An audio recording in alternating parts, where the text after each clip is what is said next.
নরসিংদী জেলার রায়পুরা উপজেলায় পালিত একটি কুকুরকে টোটাবিদ্ধ করে হত্যার অভিযোগ উঠেছে প্রতিবেশীর বিরুদ্ধে।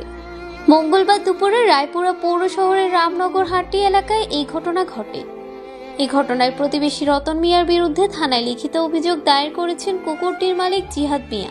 সামাজিক যোগাযোগ মাধ্যম ফেসবুক পেজ ইটস কাশ্মীর নামের পেজের মালিক জিহাদ মিয়া। তিনি কুকুরটিকে নিয়ে বিনোদনমূলক কন্টেন্ট তৈরি করে ফেসবুক পেজে আপলোড করতেন। বিভিন্ন দেশের মানুষ যা দেখতেন।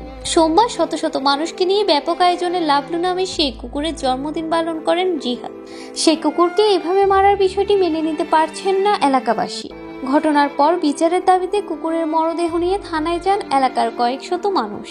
এই সময় থানা কমপ্লেক্সেই জিহাদকে কান্নায় ভেঙে পড়তে দেখা যায়। লিখিত অভিযোগে উল্লেখ করা হয়, সামাজিক যোগাযোগ মাধ্যম ফেসবুকে ইটস কাশ্মীর নামের একটি পেজের মাধ্যমে কুকুরটিকে নিয়ে কন্টেন্ট তৈরি করতেন জিহাদ মিয়া। বিনোদনমূলক এসব কন্টেন্টে সবাই কুকুরকে নিয়ে তৈরি করা হতো। ভিডিওগুলো দেশের বিভিন্ন প্রান্ত থেকে দেখতেন দর্শকেরা। অনলাইনে ব্যাপক পরিচিতিও ছিল কুকুরটি। গতকাল লাবলুর জন্মদিন পালনের বিষয়টি ফেসবুকে প্রচারও করা হয়। পরে মঙ্গলবার দুপুরে মুরগি খেয়ে ফেলার অভিযোগ তুললে কুকুরটিকে টেটাবিদ্ধ করে হত্যা করার অভিযোগ ওঠে প্রতিবেশী রতন মিয়া নামে এক ব্যক্তির নেতৃত্বে কয়েকজনের বিরুদ্ধে।